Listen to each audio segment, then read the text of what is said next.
Como anunciábamos, vamos a conversar sobre el mar, la costa, qué está pasando. No hay peces, se mueren los delfines, los pelícanos, la anchoveta, la merluza. Para eso estamos con el economista Juan Carlos Sueiro, investigador del Centro para la Sostenibilidad Ambiental. Juan Carlos, gracias por tu presencia. Muchas gracias a ustedes. ¿Y qué sería lo primero que hay que decir cuando hablamos de el mar, que algunos vemos solo el agua, pero está asociado también a una franja costera? ¿Qué decía? Yo diría que la principal característica es la intensidad del uso de la zona costera en el país, ¿no? En las últimas décadas, y se espera en el futuro ampliar o mantener la intensidad en términos de crecimiento poblacional, de ampliación de área agrícola, de infraestructura de riego, a la actividad pesquera, prospecciones para energía, para... Más ciudades, más energía, ¿no es cierto? Hay una serie de usos de la zona costera relativamente intensa y se espera que haya una mayor intensidad, por eso la relativa variedad también de actividades que han estado en la noticia en las últimas semanas relacionadas con el mar peruano, ¿no? Y en relación específicamente al mar, ¿no? En estas semanas hemos visto pues cosas que no sé si se han acumulado de casualidad o ya esto es una cuestión sistemática y nuestro mar está yéndose al mar. Y yo diría que hay algunas cosas que son de casualidad. Yo diría lo de los delfines y lo de los pelícanos, sin ser experto en eso, ¿no es cierto? Es distinto a las situaciones relacionadas con la explotación de los recursos, ya sean de energía, pesqueros. ¿Qué sensación te da lo de los delfines?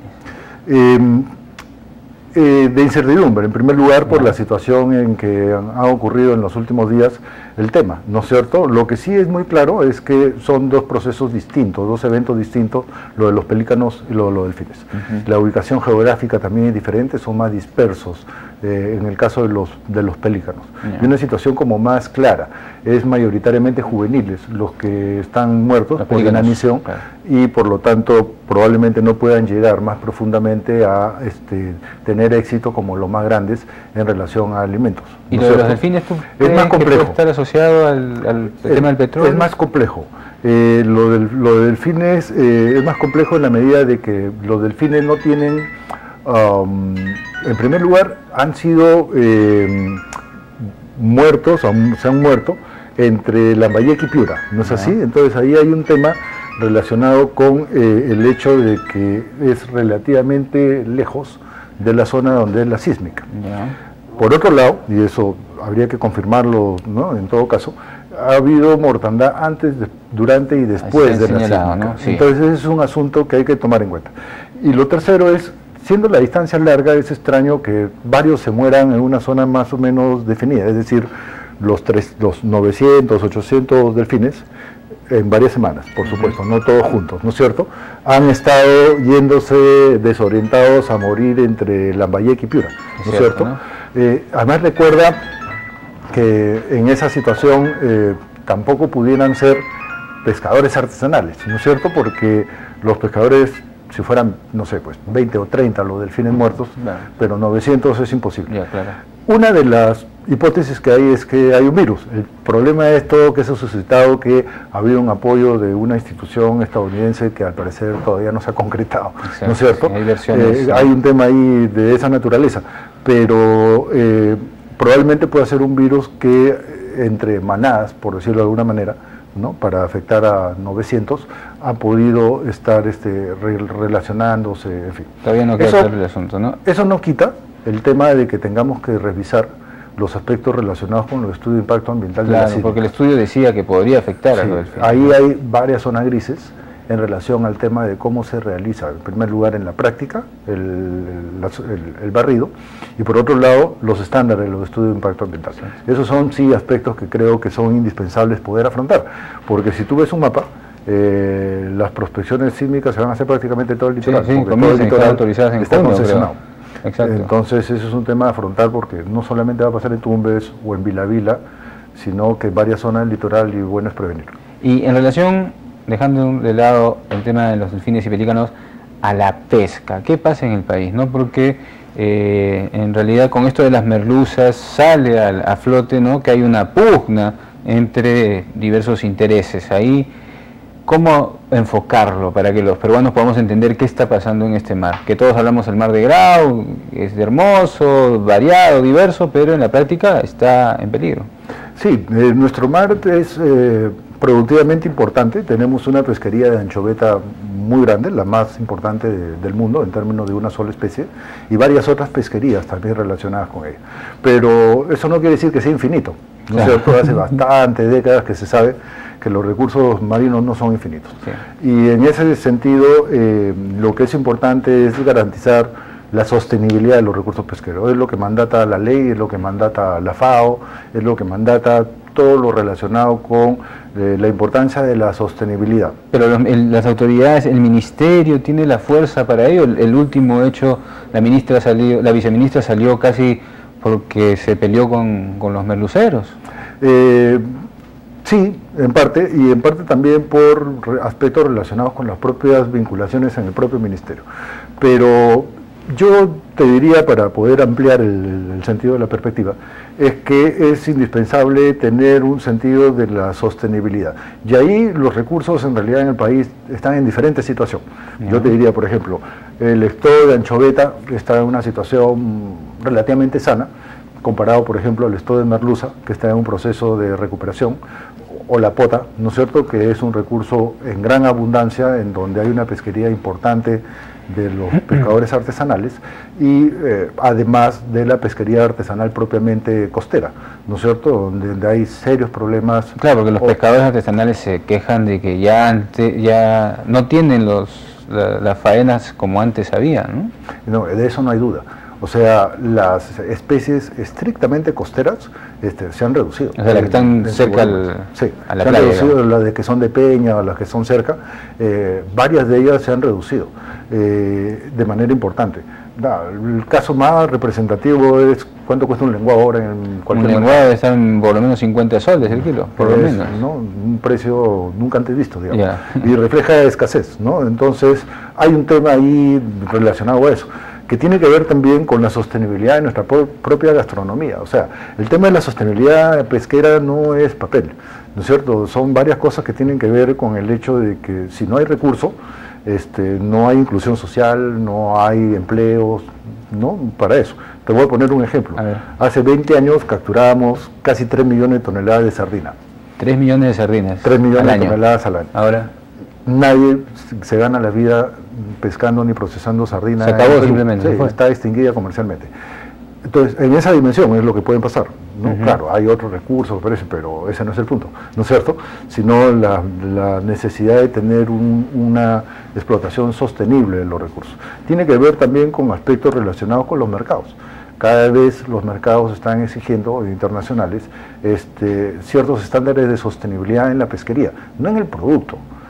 No en el producto, en la calidad del producto, o la inocuidad, o los ISO. No, eso es en el orden que debe haber. Es en la certificación de la pesquería, o sea, que la actividad pesquera que realiza sea sostenible. Ahora, pero ¿quién manda aquí? Porque hace unos meses apareció también un informe en el cual se veía que había un peso que se declaraba al llegar el barco, luego las balanzas daban otro peso y al final se evadía una serie de cosas.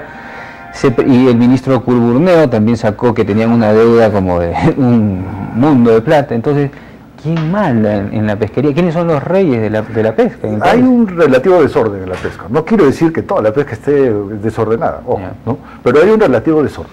Y esos son aspectos que necesitan una prioridad y que me parece una reflexión que hay que hacer respecto a los acontecimientos de las últimas semanas, en términos políticos. Tú conversas con todo el mundo relacionado con la pesquería y te dice que la pesquería tiene gravísimos y urgentes problemas, ¿no es cierto? Pero a la hora de abordarlos, ahí hay una sensación de tratar de mantener la situación y el status quo vigente, que no es compatible con ese discurso. Pero ahí hay elementos centrales. ¿Quién se lleva el pescado? ¿Acá hay empresas extranjeras metidas, internacionales, o la mayoría son armadores peruanos? ¿Cómo está distribuido el mar ahora?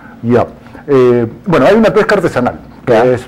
¿Qué porcentaje? ¿5%? En términos de los volúmenes sí, pero en términos de involucramiento de personas es mucho más involucramiento de personas que cualquier otra actividad de la pesquería. Y en la pesca industrial, el capital fundamentalmente es nacional, sobre todo en anchoveta, ¿no es cierto?, en harina y pescado. Sobre todo ahí es fuertemente nacional. Hay capital extranjero, ¿no es cierto?, sobre todo asociados a las crisis, ¿no es cierto?, entran más capitales extranjeros, ha pasado históricamente en la pesquería. Y en la pesca de consumo humano, digamos, la merluza son empresarios extranjeros, pero que viven en el Perú, no son transnacionales. O sea, no son transnacionales, la pesca está en manos de capitales no son peruanos, transnacionales, digamos, en la pesquería, ¿no es cierto? Son empresas peruanas. Ajá. Acá, que los dueños puedan ser, no son peruanos, pero no se son transnacionales. se venden también, porque nos decía acá alguien que algunos peces se van a alimentar a la ganadería china, por ejemplo, nos decía. No, claro, la harina y pescado. La harina y pescado se utiliza para la alimentación de animales, sobre todo de peces, ahora. Y el aceite de pescado también. También. Entonces, bueno, si está entonces en manos de nacionales, de alguna manera, las regulaciones, porque cuando son empresas transnacionales dicen, bueno, no, esto se puede resolver en un sitio, en el CIADI o lo que fuese, pero entonces hay la necesidad de sentarse con ellos y ver cuáles son los problemas de fondo. Sí, y el tema central, como te decía, de la sostenibilidad. Ese es el elemento central, o sea, el rol del ministerio es garantizar la sostenibilidad de los recursos. No, el rol del ministerio no es satisfacer las necesidades de las personas. Eso se hace a través de la sostenibilidad de los recursos. Si yo doy la sostenibilidad de los recursos, satisfaré las necesidades de las personas que están involucradas, pero la sostenibilidad es primero. Implica decirle a algunas industrias, ustedes ahí ahora pescan menos. Lo que sucede es que en la mayoría de nuestras pesquerías, la magnitud del capital involucrado es de una proporción mayor que la disponibilidad de recursos, ¿me entiendes? O sea, si yo dejaría actuar a la actividad pesquera sin ninguna restricción durante todo el año, la capacidad de captura y de procesamiento es mucho más que la cantidad de recursos que hay en el mar. O sea, entonces, hay una capacidad instalada mayor. A todas las personas todo el tiempo. Claro.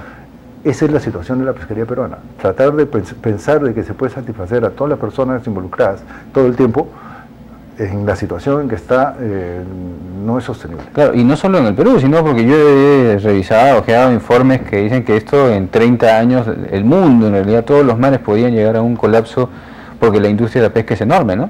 Sí, y el tema de la sobrepesca siempre está presente.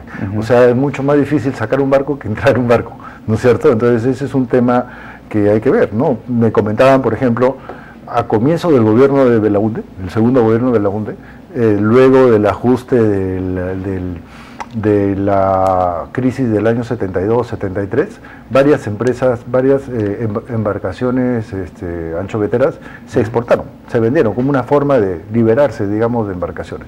Entonces están tratando de recuperar esos permisos de pesca. Entonces ahí hay elementos que son cruciales a tener en cuenta, ¿no? Y que involucra fuertemente al Poder Judicial, ¿no es cierto?, en los temas del acceso a la pesquería por fuera del sistema. ¿Por qué? Por el tema ese que las acciones de amparo entran también, igual que en el transporte, claro, por una acción de amparo. Sí, revivo un permiso de hace 40 años y un juez me lo acepta y ordena al ministerio que comience a pescar. Ah, mire, entonces tienen implicado. Eso han habido varias modalidades y varios temas. Es un tema antiguo en la actividad pesquera, es un tema antiguo. Muy bien, como para ir terminando, Juan Carlos, ¿está bien que haya un viceministerio o debería haber un ministerio? Sin duda alguna tendría que haber un ministerio. Mira, sin duda alguna. Eso es un tema planteado en la campaña electoral, no tanto por los partidos políticos, porque si tú revisas, y ese es un elemento de reflexión que me parece importante, si tú revisas las propuestas de todos los partidos políticos en las elecciones pasadas, la pesca es prácticamente pobre. ¿Qué hablaban del ministerio? Ninguno ni mencionaba la pesquería. ¿No? ¿Qué hablaban del ministerio? Ninguno ni mencionaba la pesquería. Entonces, el tema de la aproximación desde la política, el tema pesquero es absolutamente decepcionante. ¿Tienes datos del nuevo viceministro de Pesquería? Eduardo Pastor. Sí. Eduardo Pastor es ingeniero pesquero, está involucrado en la pesca hace bastante tiempo, conoce, ha sido presidente del ITP hasta hace poco, del Instituto Tecnológico Pesquero, ¿no es cierto? Es, conocido en el sector pesquero. Bueno, ojalá que las últimas recomendaciones que nos daría Juan Carlos para tratar de ordenar el mar del Perú. Yo diría varios aspectos, ¿no? Uno, tratar de ver en el futuro los aspectos claves relacionados con la sostenibilidad y mercados. Ese es un tema que acá no se entiende en la dimensión de lo que va a significar hacer negocios pesqueros en los próximos años y décadas. Y el segundo aspecto que me parece crucial ya más de corto plazo es los aspectos de la sostenibilidad, te decía. No hay inclusión social sin sostenibilidad. Okay. Un recurso colapsado no es posible gestionar. Nadie. Ya nos quedamos sin peces, sin pescadores. Ese es un elemento crucial. Y Juan Carlos Sueiro, muchísimas gracias por tu presencia, amigos. Ha sido Juan Carlos Sueiro, investigador del Centro para la Sostenibilidad Ambiental, con este panorama acerca de la pesca, la costa y nuestro mar. ¿Qué se hace? ¿Quiénes están detrás de toda la industria pesquera y cómo hacemos esto sostenible? Ahora nos vamos